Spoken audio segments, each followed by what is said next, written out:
जय हिंद दोस्तों, मैं हूं विलिन चितालिया और आप देख रहे हैं द विलिन चितालिया फोरम। दोस्तों, आज हम डिस्कस करेंगे ये पूरे हफ्ते में जो गया उसमें इंडिया की डिप्लोमेसी, जो मोदी जी ने 8 दिन का दौरा किया 5 देशों में। शुरुआत की गाना से, जो एक अफ्रीका में छोटा सा देश है। वहां से गए ब्राजील में ब्रिक्स की एक समिट, जो BRICS नाम का जो संगठन है उसकी समिट करने अटेंड। वहां से गए अर्जेंटीना से आए एक अफ्रीका में छोटे से देश है नामीबिया, और नामीबिया से आए वापस भारत। ऐसे 8 दिनों का ये दौरा किया। तो दोस्तों, हम आज बात करेंगे ये दौरे की, और इस दौरे पे मोदी जी भारत के लिए क्या लेकर आए।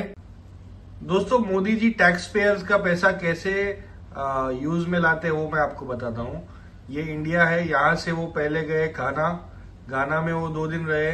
वो प्लेन में सो जाते हैं, यहाँ पे रहते हैं। फिर यहाँ पे एक जगह है ट्रिनिडाड एंड टबैगो, वहां पे 2 दिन रहे।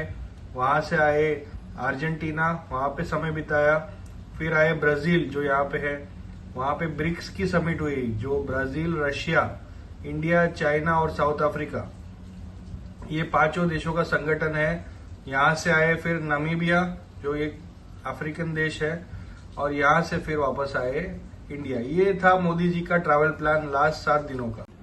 दोस्तों, वेस्टर्न अफ्रीका में एक छोटा सा देश है गाना, जहाँ पे मोदी जी ने अपनी यात्रा शुरू की। 3.5 करोड़ की आबादी है और बहुत छोटी इकोनॉमी है।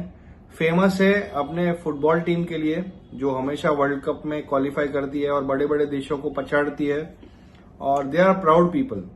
तो वहां पे मोदी जी ने 2 दिन बिताए, अपनी डिप्लोमेसी आउटरीच को बढ़ाया ग्लोबल साउथ की, और वहां पे उनको स्टार ऑफ गाना अवार्ड से नवाजा गया। अगला स्टॉप था उनका एक छोटा सा देश है कैरेबियन में, जिसको हम फेमसली जानते हैं वेस्ट इंडीज, और वो देश का नाम है ट्रिनिडाड एंड टबैगो। दोस्तों, इसकी खास बात यह है ये देश की, जो इसके सारे पॉपुलेशन है उनमें से काफी लोगों के रूट्स है वो इंडिया में है, वो भी स्पेशली स्टेट ऑफ बिहार और यूपी।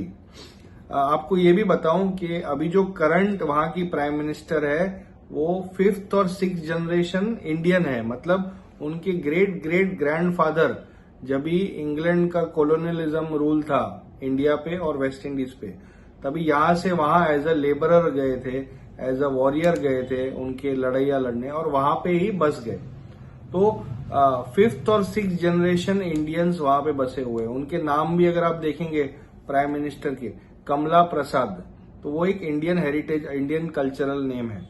यानी ये देश से भले हमारी दूरी 15,000 किलोमीटर है, पर हम कल्चरली जुड़े हुए हैं। दोस्तों, तीसरा देश जो एक साउथ अमेरिकन कॉन्टिनेंट का 2nd बड़ा देश है, जिसका नाम है अर्जेंटीना। मोदी जी अर्जेंटीना में ब्यूनोस एयर्स में गए और वहां के प्रेसिडेंट से, प्राइम मिनिस्टर से मुलाकातें की, और उनको वहां का हाईएस्ट सिविलियन अवार्ड भी मिला। वहां पे 2 दिन बिताए। फिर वहां से गए नेबरिंग कंट्री ब्राजील में। दोस्तों, ब्राजील साउथ अमेरिका का सबसे बड़ा देश है पॉपुलेशन वाइज और इकोनॉमी वाइज।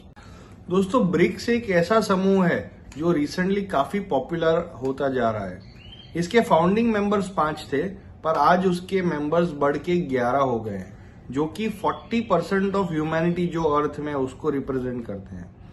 ब्रिक्स एक काउंटर है यूनाइटेड नेशंस का, जहां पे इन देशों को इतनी अहमियत नहीं मिलती, और जो जियोपॉलिटिकली भले एक दूसरे से बहुत अलग है, जैसे कि इंडिया, चाइना, रशिया एशिया में है, साउथ अफ्रीका एक अलग कॉन्टिनेंट में, ब्राजील एक अलग कॉन्टिनेंट में, पर ये सारे देशों के जियोपॉलिटिकल इंटरेस्ट मीट होते हैं। बिकॉज इनको यूनाइटेड नेशंस में जो वेस्टर्न कंट्रीज है उन्होंने इतनी इंपॉर्टेंस नहीं दी, और ये सारे कंट्रीज फास्ट डेवलपिंग नेशंस है, जो 21st सेंचुरी में इकोनॉमिकली बहुत पावरफुल हो चुके हैं।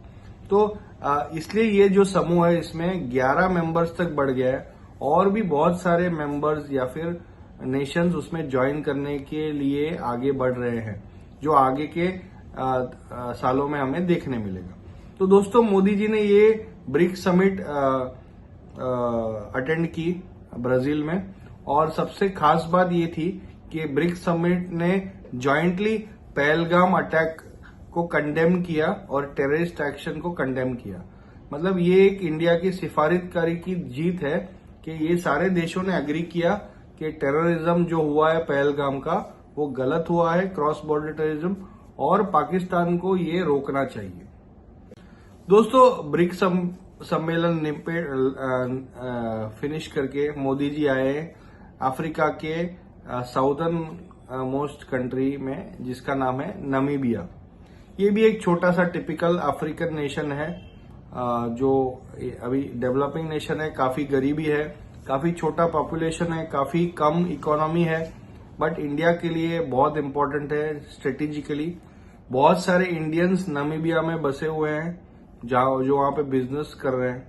तो इंडिया के लिए और एक देश है जो इम्पोर्टेंट है और जो अपनी डिप्लोमेसी है ये सारे देशों को इकट्ठा इंडिया को सपोर्ट करने के लिए वो मोदी जी ने आगे बढ़ाई। वहां से आ गए इंडिया, मतलब पूरा एक पृथ्वी का चक्कर मार के 5 अलग अलग देशों को विजिट करके मोदी जी आए हैं। और हमें लगता है ये जो दौरे हैं वो इंडिया को और इंडियंस को जो अब्रॉड ट्रैवल करते हैं उनको काफी रिकॉग्निशन देते हैं और उनको हेल्प करते हैं वहां के देशों के नजदीक आने के लिए और वहां के देशों के साथ कल्चरली, बिजनेस वाइज और इकोनॉमिकली मिक्स और अपना व्यापार बढ़ाने के लिए। दोस्तों, ये है हमारे ग्रेट प्राइम मिनिस्टर का वर्किंग स्टाइल। दोस्तों, 8 दिन में 5 देशों में मिनिमम 2-2 दिन बिताया, सारे टॉप लीडर्स से मिलना, सारे समझौते करना, एमओयूज करना, इंडिया के लिए बेस्ट डील्स दिलाना, ये है मोदी जी का काम। दोस्तों, मोदी जी इतने किफायती ट्रैवल करते हैं कि रात को ट्रैवलिंग करते हैं, सुबह पहुंचते हैं, तैयार वैयार होते हैं और अपना काम शुरू कर देते हैं। 2 दिन रहते हैं वहां पे, फिर अगला डेस्टिनेशन जो 6-8 घंटे में पहुंच जाए। इसलिए आप सोचिए, इतना परफेक्ट शेड्यूल, इतना परफेक्ट टाइम टेबल ये बंदा इंडिया को लेके जा रहा है पूरे वर्ल्ड में। दोस्तों, आपको लगता होगा कि ये सब देशों में विजिट करने से क्या मिलता है, ये सब छोटे छोटे देश है वो इंडिया के क्या काम आएंगे। बट दोस्तों, जब एक फ्यूचर जो बन रहा है जिसको बोलते हैं ग्लोबल साउथ, मतलब जो डेवलपिंग कंट्रीज अभी है, एक है वेस्टर्न कंट्रीज जिसका एक रिच ब्लॉक है और एक है डेवलपिंग कंट्रीज जो अभी अभी कुछ सालों पहले आजाद हुए और अभी डेवलप होना चाहते हैं, जो अभी गरीब है, और जो एक है जो ऑलरेडी टॉप पर बैठे हुए।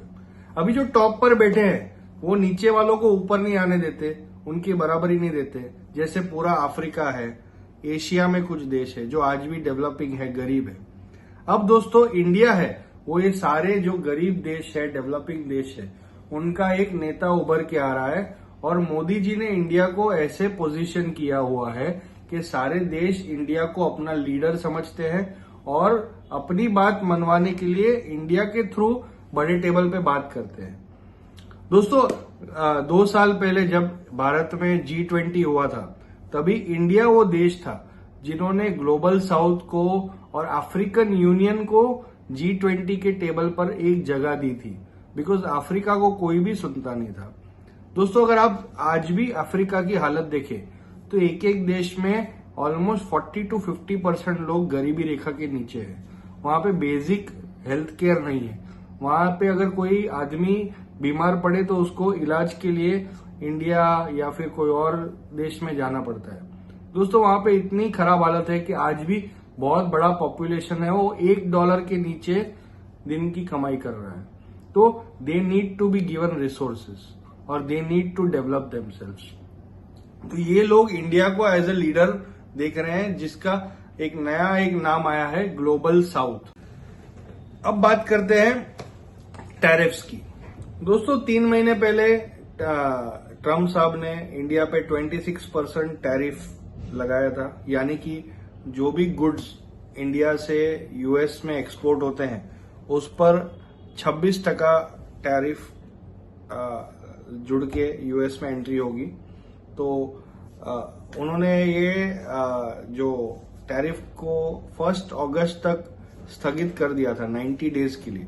अभी 1 अगस्त नजदीक आ रहा है 20 दिन में, और इंडिया की एक नेगोशिएशन टीम अमेरिका जा रही है ये जो टैरिफ है वो कम से कम लगे, उसके लिए नेगोशिएशन करने के लिए।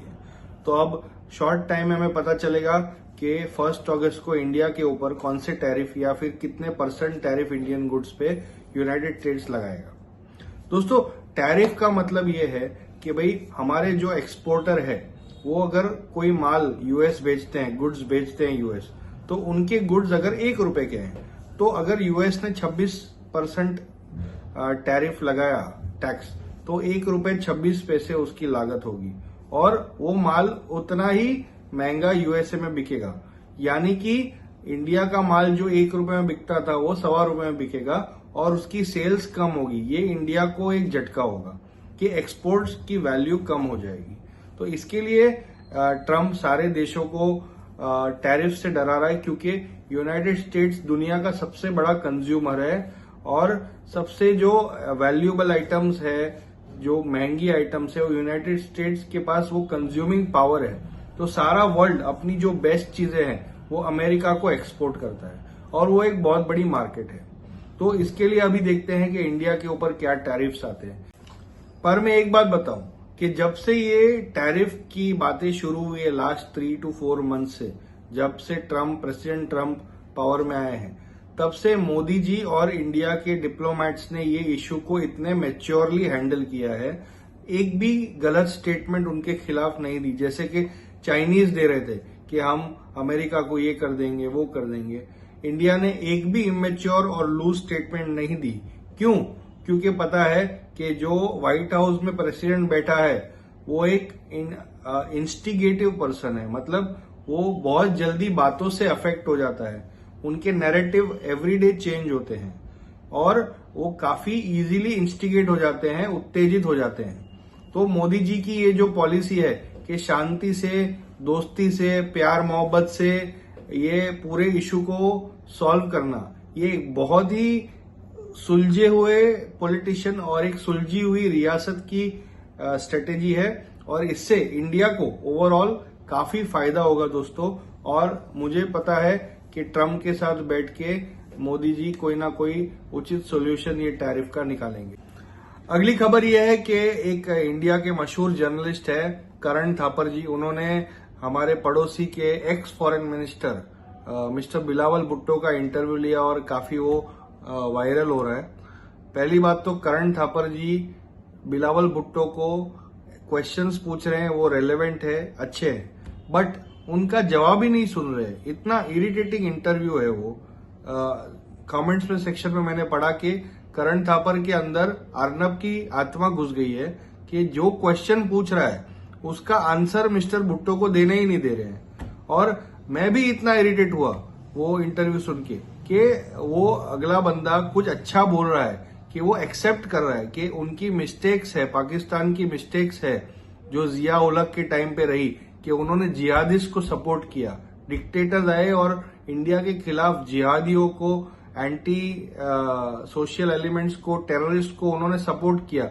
वो एक्सेप्ट कर रहा है बंदा, पर ये उसको घुमा घुमा के स्पिन करके कुछ तीसरी बातें करने की ट्राई कर रहा है। तो मुझे वो इंटरव्यू काफी इरिटेटिंग लगा और मैंने वो 10 मिनट सुन के बंद कर दिया। But hats off to Bilawal Bhutto, उन्होंने अपनी पेशेंस पूरे इंटरव्यू में नहीं खोई और धीरे धीरे वो मैच्योर होते जा रहे हैं इनटू अ गुड पॉलिटिशियन।